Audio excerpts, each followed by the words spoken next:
Hello, everyone, and welcome to IGN's daily news show with a rotating cast of IGN editorial people that you know and love. Today, I am joined by my friends and colleagues, David Griffin, Hello. Casey DeFreitas, Hi. and Ryan McCaffrey. Good to see you, Matt. I feel like in quarantine, I haven't actually talked to you face to face in far too long. It has You're been just the too Slack long. name. It's true. I miss all of you. Yeah. Uh, but we have a big show today. A lot of stuff to cover. We have a surprise Nintendo Direct full of Mario goodness, and a huge slate of entertainment news, which I'm glad David's here for to help us out with. But let's start with video games. Today, Nintendo officially unveiled its Mario 35th anniversary Nintendo Direct, and they had wall to wall Mario news. Let's kick it off with the first big one, which is Super Mario 3D All Stars, which is a collection coming to the Switch, and it includes Super Mario 64, Super Mario Sunshine, and Mario Galaxy 1, but not Galaxy 2. Yep. What do we all think about the news? This first big one, because there's a lot. We'll get through all of them. Well, so there have been rumors about a Super Mario collection, including Sunshine and etc. Since the beginning of the year, people have been assuming it's going to happen. Just earlier this week, we heard a rumor that the 35th anniversary tie-ins were actually going to be delayed because of Corona due into early next year, which I think may actually be the case. Like perhaps some of these games were supposed to launch this year instead of next March. I believe so. I don't have Actually, no, they will only be on sale digitally until March Mhm. 31st. Um, Yeah, there's a weird small print in the announcement saying that both the physical and the digital mhm, edition for the 3D All Stars will mhm, only be on sale for March 31st. yeah. But We reached out to Super Nintendo for Mario, clarification. Yeah. yeah. But Super Mario 3D All Stars is coming out very soon. hmm So, hmm September 18th. yes.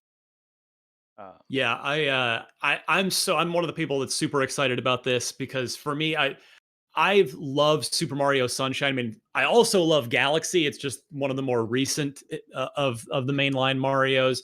Galaxy or excuse me, Sunshine has just been this lost treasure to me for a long time. And that's the thing really with all three of these is I mean, I know there was some 64 you could download it on the Wii U, but like nobody had the Wii U. So like forget the Wii I U ever had the Wii happened U. because most everybody forgot the Wii U. So I'm glad to have these back and I am excited overall for just the sake of video game preservation's sake. mhm, I am disappointed that I mean I think that this collection is a bit overpriced. I mean effectively $20 a game and they're not really doing much. I mean, mhm, they're smoothing out frame rates by the sound of it, and then a little bit of 16:9 treatment. But would have loved to have seen a lot more technical work go into mhm, these. And then, yeah, the limited time thing is just patently stupid, in my humble opinion. Like, I get that you're celebrating an anniversary, but there's no reason. Like, you're not adding value to it. You're actually removing value to it mhm. of removing value from it by putting a time limit on it. I think that's pretty silly, but So, I'm Ryan, I have a nevertheless still question. excited to play these three games. Isn't March 31st the ending of a financial quarter? It for some companies it is. I'm not sure about Nintendo, Yeah, I don't know either. Mhm. But maybe that has something to do with it. That's total speculation. Don't listen to me. But but I was just gonna say I'm hoping that it's not a limited production and just a limited run. As yeah, in, like they will keep producing physical copies as long as there is a demand, and then they will just stop selling them after the 31st, and not that there will be a limited amount of copies to find. Mhm. yeah. I pre-ordered a physical in this case, even though I've pretty much gone digital in the rest of my gaming life, just for this reason. Like just in case it just straight disappears or and my Switch ever gets lost, and it's like you know what, I want to have a game card for this just Right. in case. Yeah, I think when Nintendo announces something as a limited edition, they mean it. I think the Metroid Prime trilogy for the Wii is a prime example. Prime example. Well Uh, played. no, but that when they announced that there was only going to be a limited number of copies with the steel case going out, they meant it. Like those games disappeared after a while. Um, but yeah, we did reach out to Nintendo for clarification. There are a lot of people who are still unclear, and like we ourselves are a little unclear about the Yeah. situation. Just because the All Star Collection might end production on March 31st, it doesn't actually mean that Nintendo won't sell these games separately digitally on their own, just not in this bundle. Right. And so potentially you're getting a like a discount by buying the All Star Collection during this limited time period. Yeah, But there's Casey, that Casey, which of these three classic 3D Marios is your favorite? Which one are you looking forward to the most? I don't is it weird to say I don't have a favorite? I feel so look, confession, Yeah. I'm gonna get don't hate me too much. I actually never finished Sunshine or Galaxy. So I can't tell you which one was my favorite. Earlier today, I was told that it's fine that I didn't finish Sunshine because it was an mm, unfinished game. But um I think I'm gonna play Sunshine first because that's the one Yeah. I remember the least because it's probably the one that I played the least, the longest ago, because Mario 64, we got kind of a re-release on the DS, so, that's still kind of in recent memory, and also we had it on playing in the office all the time, so Yeah, I'm with uh, you. I'm going to Sunshine first, so I'm 100% with you. And I actually, my confession is, I never played 64. I was a PC gamer during the time that that Oh, game came really? out, and so yeah, I just never played 64. But Sunshine, fond memories, and I think Galaxy's probably, I think it's a top three all time Mario game. So mm. that's, I think I regard Galaxy very very highly. Sounds like this collection came in at the right time. But I don't want to focus too much on just the 3D All Stars because there was a bunch of Mario news today, and I'm just gonna go through them and we can talk about all of them afterwards.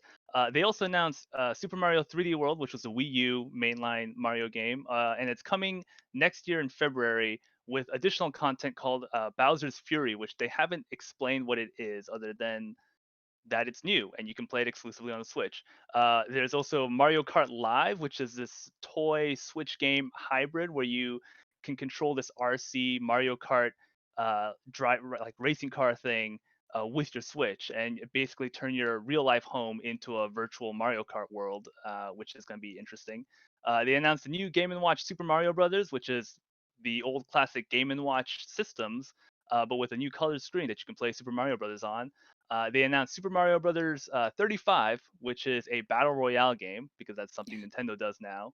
Also only And available until March 31st and exactly only that, playable if you have a Nintendo Switch Online account. exclusively paywalled for Nintendo hardcore fans. And they also have Super Mario All Stars, which was the classic collection that was released on the Wii, I believe, but it's available now on the Switch. Um, lot of Well, Mario stuff. it was released on the Super NES. Right. That's how young you are and how old I am. Well, That was one of my age, Super Mario but it's World true. and Super Mario All-Stars for the SNES were my first 2 video games I ever Mhm. played. So You got me. I never had an SNES. what? N64 was my first console. Sorry. I'm wee baby. But yeah, any other than the 3D announcement, any of those things catch any of your interest? All three of you? The I Mario mean, Kart oh, thing, I immediately looked at that and went, no one in San Francisco will be will be making very large tracks. I'm thinking about where I live. It's like, yeah, whatever. Is there like a little Super Baby Junior track? Because maybe I could fit that in my house. But I love the idea of it. Actually, Hmm. it looks really cool. I'm kind of curious how much depth there will be to that and how much that will cost. Because like Right. Labo was not cheap when it came out either, as far as like a Mhm. physical Mario thing, interact, or not Mario thing, but just a physical game. But that was the other thing I thought was the most intriguing of the Nintendo Mario announcements today. Mhm. I really like the Game& and Watch handheld. I already have too many electronics that I take with me places, but I it's just so pretty and cool, and also you can use it as a clock, so, like, Mhm. why not? Who doesn't need clocks? Yeah. Of the announcements, the Game and Watch definitely seems like the collector's item of Mhm. of the thing, and I can definitely predict the sort of like, I hope not, fingers crossed, but I feel like there might be like an NES classic sort of situation around them where people want them and they might run out because it's such a So, neat little collectible. also I believe the Mario Kart, things are $99 each, and there's a Mario version and a Luigi version, not games, the Mm, actual, like, RC carts that you right, Mhm. purchase. right. That's a That's lot. steep. But, if you're a big Mario fan and you have the space for it, because like looking at the trailer, I'm like, that's for people with real homes, not SF apartments like us. No, you Uh, go into the living room and tell you all your roommates not to come in because 'cause you're playing right. Mario Kart. Move all your furniture out. Just clear as much of that square footage as you can. Okay, well, not to dwell too long on Mario, but happy 35th anniversary. Let's move on to a pair of reviews that we put up on the site today. Tony Hawk Pro Skater 1 and 2 got a review. We scored it 9 out of 10. Our reviewer said Tony Hawk's Pro Skater 1 and 2 is such a tremendous turnaround from 2015's disastrously dismal Tony Hawk's Pro Skater 5 that it's difficult to believe they share even a shred of DNA. Uh, Oof. that sounds really good. Have any of you been playing it? Have any of you tried the demo? Not this one, no. Okay. David? I have not. No, I played No. the original, however long ago that was. How many years ago? Mhm. It always made me. I always wanted to be a skater like Tony Hawk, and I tried a few Right. times, and I'm horrible, and I would fall and hurt myself. So the game is the only way I could actually express myself as a skater. So I do appreciate the original, but I've not played this one. No. Well, not to brag, but I do have an early copy that I've been trying Ooh. out, and it's What? very good. I believe since the embargo's up, I'm allowed to say that I have been playing it, and I I booted it up at like 11 p.m. at night, and it took all the strength that I have to not like kept playing until 3 a.m. That's how good it was. I will Uh, say, I think Activision deserves a little credit for, because on the surface you go, oh, Activision just going for the cash grab, but you know what? mhm, They did a really good job on this, as evidenced by the 9 out of 10, just like they mhm. did with Crash and Spyro. So they're at least they're putting in the effort to make these remasters and remakes worthwhile. And Absolutely. I Uh, learned something from this review, actually. I did watch the video review, and apparently Tony Hawk Pro Skater 2 is the second best scoring game on Metacritic, like hmm, right behind Ocarina of Time. Like, what? What? I didn't know that. That's uh, crazy. But they also said in the review that this is significantly better than it's and much different than the 2012, I guess, remaster that mhm. came out. So just something to keep in mind.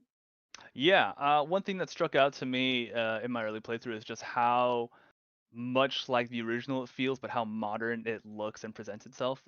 Also, they added some new music tracks, which absolute bangers. A lot of them. We have a comment actually from Luis Enrique de la Peña. He says, "If you could remake your favorite video game from the olden days, which one would it be?" Let's go round the clock, Hmm. starting with Ryan. Ooh, putting me on the spot. Doom was kind of already remade. Yeah, that's a great question. There are plenty of things. I will say, uh, I would love. I know there's everybody wants the Mass Effect trilogy Mm, remastered. I wouldn't mind a full up remake of Mhm. Mass Effect One. mm, Uh, get rid of the elevators, clean up the combat system, which of course 2 and 3 did. So yeah, maybe like in Unreal Engine 5. Why not? mhm, Because we're dreaming here, and Unreal Engine 5 is a thing, and the original Mass Effect was an Unreal Engine 2, if I remember correctly. So mhm. I'll go with that. I'll give me, or actually, you know what? Scratch that. I'm changing my answer. The correct answer is Splinter Cell Chaos Theory. Remake that with super modern killer Unreal Mm. Engine 5, crazy lighting, physics, shadows, the whole 9 yards. Splinter Cell Chaos Theory. Ryan, Ubisoft doesn't make Splinter Cell games anymore. You know I that. know. They put him in every other game except his own game. Casey, what about you? This is hard. So in the chat, Mario Madness said is Legacy of Kain, which is a fantastic answer. But I think I'm gonna want go with Lost Kingdom Okay. from Software. I think it would be interesting to see them revisit one of their old games. I just remember it very fondly from when I was a kid because I mean you got to play as a lady and that was cool, and also it's like part deck building, part action adventure game. So I just really loved it on very many levels. And I replayed it in college and I still had fun with it. But I mean it was a GameCube game, so I think they could make it significantly better if they overhaul obviously the graphics and the game mechanics, but keep the deck building action game in there. And I know a lot of people out there are going to be like, Casey, just play Folklore for the PS3, but it's not the same. Okay, it's not the same. There you go. And David, I know you're our entertainment guy, but do you have an answer for this one? No, I do. When I was a kid, I want to say it's probably like 11 years old. Star Wars Dark Forces came out, Mm, and on PC, and I was a huge fan of that game. I love the fact that you're a bounty hunter, and then the second one evolves, and you turn into this, bounty hunter slash Jedi. It's just a really cool character. It's a cool world, cool game. The second one kind of had those Sega CD graphics where they would have live action, like with real actors, with the cutscenes doing that, which is kind of funny. I think it was came on like a couple discs or something for PC. And I love Dark Forces. I mean, there's different iterations of it nowadays, but I think it'd be cool if they redid the old school one, because the graphics on that one definitely don't don't hold up after so long. Strong call. Yeah, absolutely. All right, and I'm probably gonna throw to you for this next one because our second big review for today was Mulan, which is coming out for Disney Plus tomorrow in a weird arrangement where, since it's not coming to theaters, Disney is charging a little extra for the Disney Plus premiere, $30, I believe. We gave it an 8 out of 10, calling it quote, with sweeping scale, spectacular action, and a dynamic lead in Yifei Liu. Disney's live action Mulan updates the original in surprising, mostly effective ways while still maintaining the spirit of its predecessor, making it the most confident Disney remake yet. Have you seen this, David? Have you seen the new Mulan? I have, and not to, Matt, you got to brag a little bit about Tony Hawk, so I can maybe brag a little bit about Mulan. I was actually sent a screener about a week ago, so I saw a little bit of advance, which I know that's a big thing, because $30 is a lot of money, especially when you're Mhm. paying, or $6.99 plus, whatever you're paying a month for Disney Plus. It's not cheap. That's a lot, Mm, even for two people to go to the movies. That's a lot. So, but I agree with Laura here. Laura Prudhomme is the one who reviewed this for us on IGN.com, and I think her review is spot on. I think an 8 is a perfect score. It's good, and it tries to do a few things different. That no one's, not to go into too many spoilers, but no one's like breaking out into song or anything like that. But there's still, orchestral hints of the original music from the animated movie. If you do love that music, you can still, if you listen, you can find it there. I think the lead actress does a fantastic job. It's visually stunning, and unlike Lion King, which was an incredible technical feat with how they made those animals look like, mm, you're, in watching them in Africa. It's not shot for shot the same movie, which I really appreciate. They try to do a few things differently, which is good. I mean, I don't mind the shot for shot thing, but it's like I like that they try to change it up a little bit. Like, it's a new version, let's see something new. And I think there's a good balance of this. It's not perfect, but it's still really entertaining. Again, the $30, you're gonna have to weigh that out, I guess, if it's worth it. Again, you can wait till December, and if you're still a Disney Plus member, you can watch it with just your, it's included in your membership. So if you don't mind waiting a few months, you don't have to pay that additional upfront fee. But I think it's really good. I mean, this is one that I would have paid to go to the theater to see. mm-hmm. It's Oh, Casey, please. Oh, I was just gonna say, I feel like that $30 for purchase would it's so high to counteract people getting together to all watch it in the same place, but people can't do that right now, so do they really need it to be that high? I mean, each household is M most I mean, most people, I hope, aren't gonna go have a big Mulan watch party right now, right? It's gonna be Right. contained to whoever is at your house and whoever, like, is your immediate family you might see sometimes. So, I don't know, I think it's too high. I think it should have been, like, $15 to $20, not Mm-hmm. 30. 30 is when I'm like, "Do I really need this shirt? Or do I really Right. need this pair of pants?" Like, after it goes over the $20 threshold, so Mm-hmm. do I really need to see this movie for $30? I can wait. I mean, Ryan, you've got a household with multiple people in it. What about, would you pay $30 for Yeah, this? I think for me, I respectfully disagree with Casey, just like barely on the other side of the fence, in the sense that, so I mean, I've got one kid, not who's 9, who's sort of the prime age for a Mm-hmm. movie like this. And if the three of us were to go see it, my wife, daughter, and I, it would be more than $30 with Mhm, San Francisco movie ticket prices. So, I think Disney's probably figuring on, generally, I think households, if you're, this is a family-ish movie. yeah, So most households are typically, what, 2 kids is probably more normal than 1 kid, generally speaking. So $30 for a family of 4 is not bad. I think it's a reasonable deal. I feel like 30 is just, at least for me, I can only speak for myself, kind of right on the bumping up against the ceiling of too much. Like, if it were a dollar over that, I'd be like, nah. But I mean, I don't know if we're gonna go ahead and rent this or not. Like, if we were excited for it, I think so. But I don't.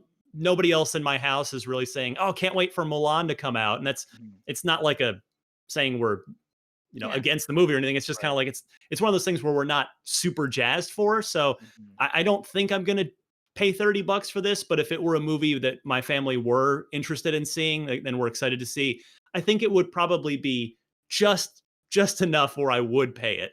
Hmm. Hmm. So, Sticks of Truth in the YouTube chat says you own it at 30 though, right? At least as long as you use Plus. And that is a good point. Like once you Do purchase it, as you? long Oh, I as didn't you know yeah, that. so as long as you subscribe to Plus, you retain access to it. So, you know what? Like that there is some value in it, but then again, you keep have to paying keep you have to keep paying Disney Plus every month as well. Hmm. So, Yeah, it's a paywall behind a paywall, which is kind of yeah. ridiculous. Yeah. Unique, right? But the pandemic has created all sorts of crazy situations. Jumping from one entertainment story to another, production on the upcoming Batman movie has temporarily halted after a crew member tested positive for COVID-19, and then Vanity Fair reported that that crew member is actually none other than Robert Pattinson, Batman himself. That's nuts. Mhm. David, do you have any thoughts on this? I mean, I've seen all these news stories, from way back in the beginning of all this. I want to say the day before we all started working from home. I think that's when Tom Hanks, he was on set too, he was in Australia though, and he came down with, and we're like, oh my goodness, just recently we saw The Rock, His wife as his well, yeah. he had his wife, and now The Rock and his whole family with his little girls and everything. They've come down with it. So we know this spreads like crazy. Thankfully, so far as we know, everybody's doing okay. But it's one of those things that it's interesting. I can only reference a sports story here, and I'm just thinking of the NBA right now. The Hmm. NBA, for some reason, they've been able, to just throw everybody in the Grand Floridian and those Disney resorts and just lock them down, and they've been okay, at least from what the reports are. So I don't know the logistics of what a film set looks like right now, but I think if they want to make this work in the future, because I mean, of course, I'm sure people get off set, they go home, maybe they Hmm. want to go pick up some food. I think they're in England right now. Want to go get Yeah. some food somewhere. They can't keep track of everybody. If they can find a way to maybe do what the NBA. I'm sure that's a logistical nightmare, but Hmm. lock everybody down. I The think they would bubble. have more the bubble. Yeah, that's what the Yeah. NBA bubble. They've had such good success. I think that's the way to go. I mean, obviously, of course, I hope if it's Robert Pattinson, I hope he's okay and everything, and everybody on set is okay and safe. But yeah, they're gonna have to find a way to really lock everybody down, and I guess just not let people go home or go Hmm. anywhere outside of the set. Absolutely, and like the fact that the star of the movie is the one reportedly infected is really the worst case scenario for this kind of thing. It's true. I think as production resumes, it's going to be really difficult to find a safe way to finish these movies that are mid production that had to end production at the beginning of the year, and 6 months later we have to get them done somehow. So this is nuts. It's pretty wild. But I mean, 25% of that movie has already been shot, as evidenced by that amazing trailer that we saw at the DC fandom. Like that was just 25% of the movie. Y'all I excited?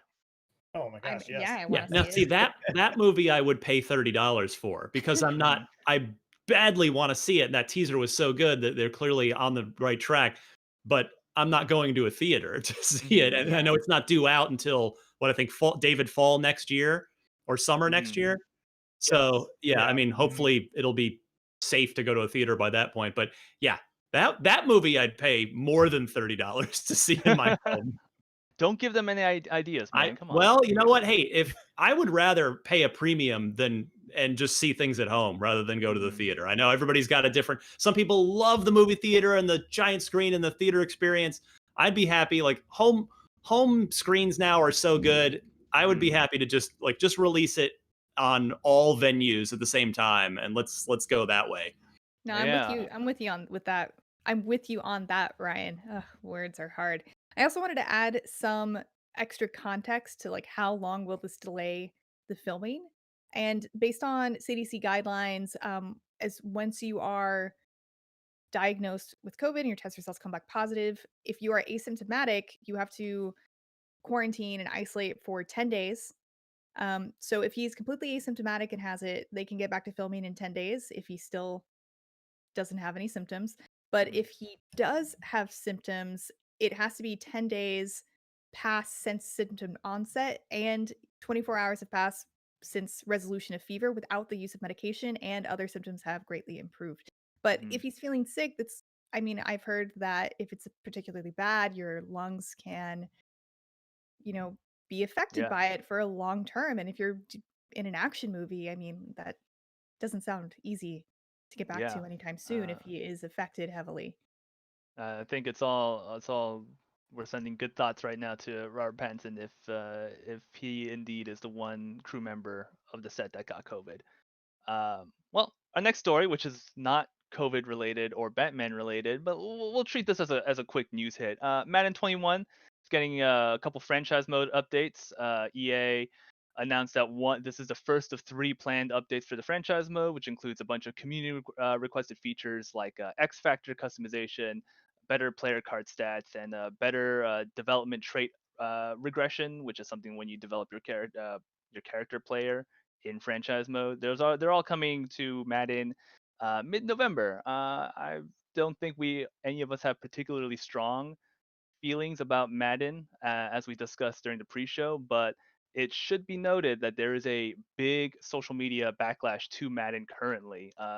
Hashtags on Twitter like "Fix Madden franchise" and hashtag NFL drop EA, which asks the NFL to like cut its licensing deal with EA to make them stop developing its games, have trended over the like since Madden 21 came out, which is pretty nuts. And Mhm. EA didn't directly address the social media stuff in its blog update today, but they referenced that they're listening to fans and that they appreciate the feedback. So there's no way that EA is not seeing the stuff on Twitter right now, which and hopefully by the end of three updates, it'll be better.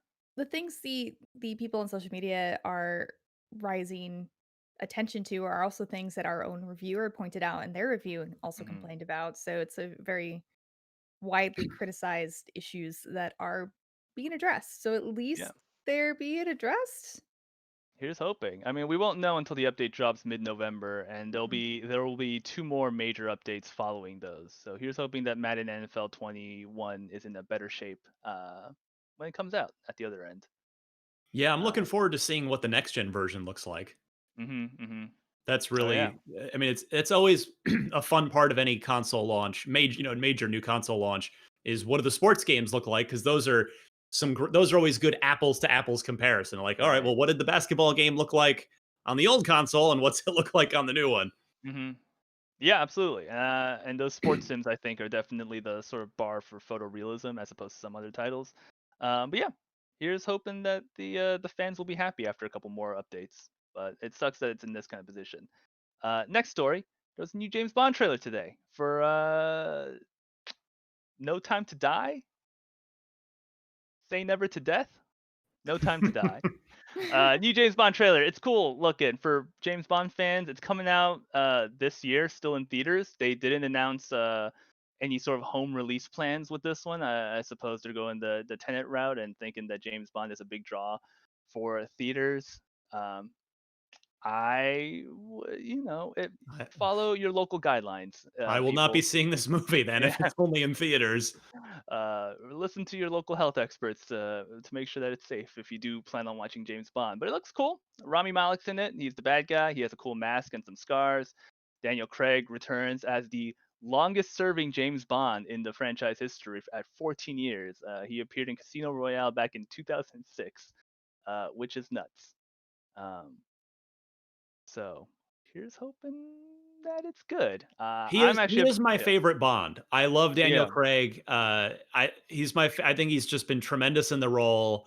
It's been a little annoying hearing him complain so much about getting paid tens of millions of dollars to voluntarily take the role on, but I Hmm, do hmm. think he's great in it, and yeah, I look forward to seeing this one eventually, somehow, even if it's not in theaters. Yeah, it's true. It must be a very hard life to be James Bond for a big action movie. No, I think there are valid complaints. 14 years is a long time to do a single role, especially if you're contractually obliged to do it, Right. like he has to turn down other opportunities in order to be James Bond. And David, I think whether or not maybe you can confirm this, but I know that a couple of the previous Bond films have had production issues. I know this one has, like it went through multiple directors. Yeah, and then too, Daniel Craig's been injured a few times, so Mhm. he's taken a few for the team. I mean, granted, I don't think there's anybody on the planet in Hollywood that's a A-list actor like Tom Cruise. How hard he goes on stunts, we all know about. He's just iconic in that way. But Craig does not everything, but he does a lot of his stunts too, and he's been injured, so I get the money thing. Yeah, it's you don't want to see actors complain about a million here, a million there because they're making so much. But I think I agree with Ryan. He's just so good in the role. He brought something so different from all the other Bonds. You know, he was a little darker, and then of course, like in Skyfall, they try to go back to his his childhood and and kind of go back to like his old home and what that why he is the way he is. Like let's see a vulnerable version of James Mm. Bond and see him turn into the kind of cool, calm, and collected guy that we know from the other films. So I think Craig, I love seeing these older guys that are in their 50s, like Cruise and Craig, just go at it hard in these action movies, and even back in the day when Liam Neeson was doing the Taken franchise, I think it's really cool. And of course, for 14 years he's been doing this role, and now the question is, who's next? Who's going to be the next James Bond? That's what we Right. want to know. But I'm excited to see. I hope Craig goes out, on a really good note. Hmm. Yeah, that's a good question. I know all eyes are on who's next, which sounds like a James Bond title, right? All eyes, who's next? Any dream casting for the next James Bond, Well, you had a David? good one before we came on the air, Matt. I'll save mine for last. Let's go around the clock and see if anyone has a quick actor that they can shout out as the next James Bond or actress. I was all in on the Idris Elba rumors, but Mhm. if I think he's I think in the same age bracket that Daniel Craig is, so if they want to go younger, that might not be what the studio would be looking for long term. But yeah, he would be perfect in the role Mhm. for sure. But maybe who knows? Maybe they'll find just a young unknown. You never Mhm. know. Yeah, it's true. David, any dream ideas for a next James Bond? I thought that I'm blanking. All I can think of is Game of Thrones. I'm thinking of the King in the North, Rob Yeah. Stark. Mm, Why am I blanking? Oh, Richard Madden. yeah. That's it. Yeah, Richard Madden. I always kind of liked his look. I think I think he could make a good James Bond. He's got the charm, Mhm. but he's proven he can be a good warrior. We've seen that too. So yeah, I like to see Richard Madden. I think that'd be cool. Yeah, that's a good one. Casey, any ideas? So I don't not really, but the chat does. Oh. Artec 3000 says Idris Elba. Mhm. Um, Luis Enrique de la Pena says Henry Cavill.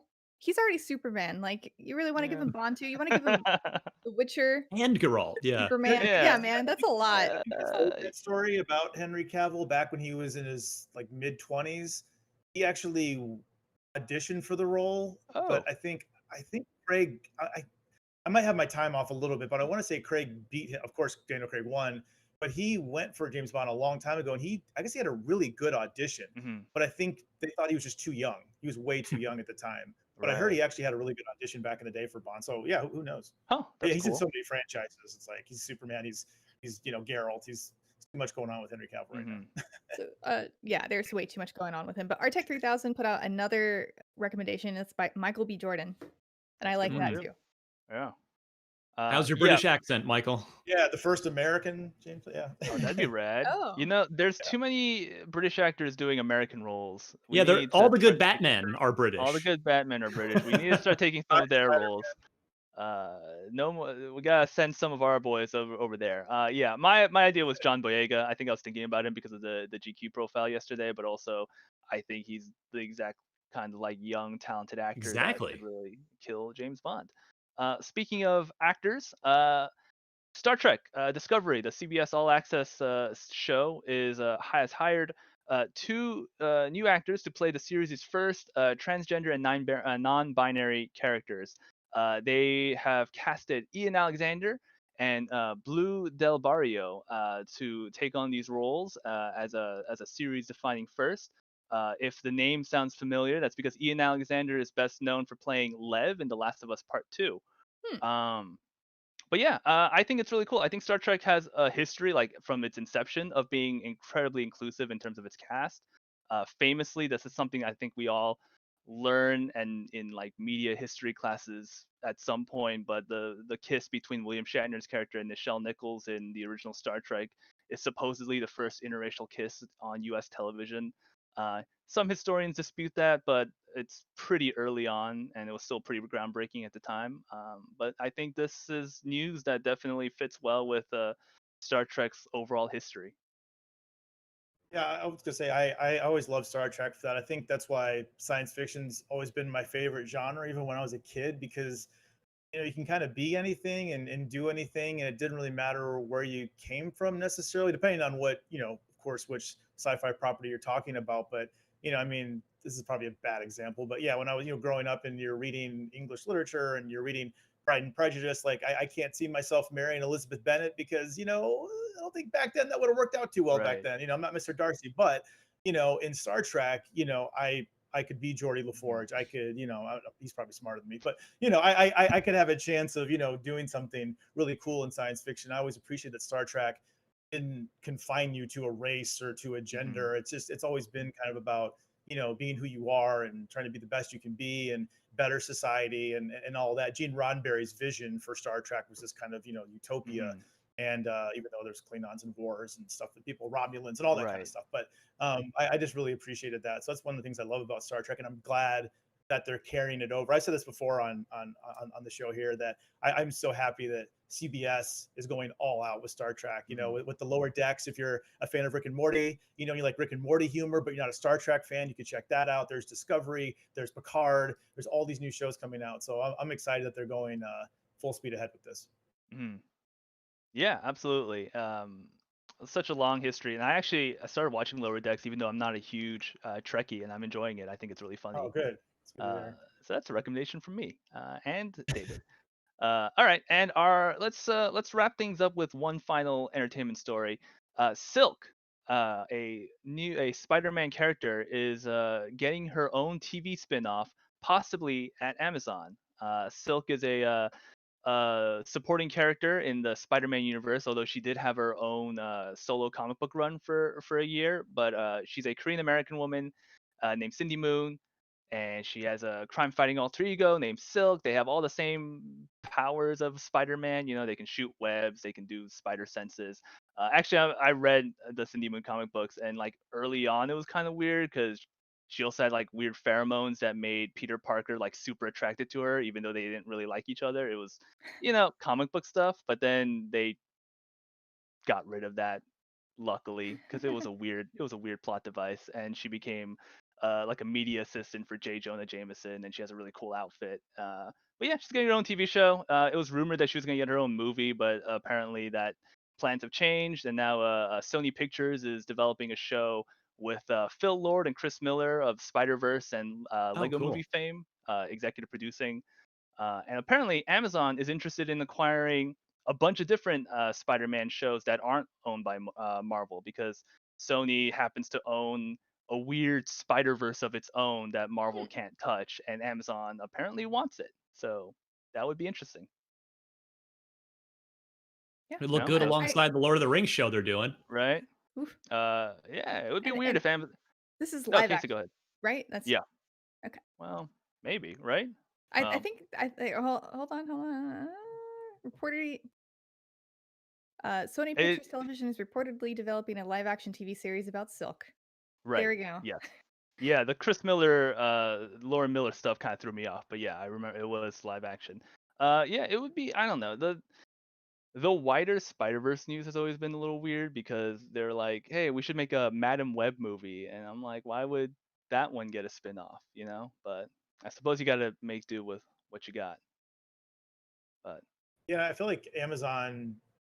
Well, they have the boys now. The boys is just taken off, which is great. But I feel like they still. I mean, they're crazy successful. I mean, they don't need mm, Amazon Videos like a bonus. Like, oh, you have Prime. It's like, oh, by the way, you can watch The Boys. Like, oh, cool. I like the 2 day shipping anyway. But I feel like, yeah. I mean, we haven't seen Lord of the Rings yet because they're still filming. They have the Wheel of Time. Lord of the Rings is rumored to be like $1 billion franchise over 5 years. The amount of money they're investing into it, which is crazy. And mm, then now with this, doing a little Marvel universe of their own or Sony Marvel universe, I think that would be really cool because I feel like Amazon still doesn't have an identity as a streaming service yet. I know that I did an article a year or so ago, so of course this data might be a little bit old, but I remember at one point they said there was a pocket of about 10 to 20% of Amazon Prime subscribers that don't even know that they have access to video content. All they think that they have is like, oh, I just have 2 day shipping. But they don't know about the music and the books and everything else. So I think so. Amazon is in need of another big franchise. Lord of the Rings is great, but it would be cool to have a Marvel project too.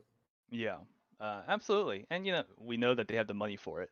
Oh, Uh, right.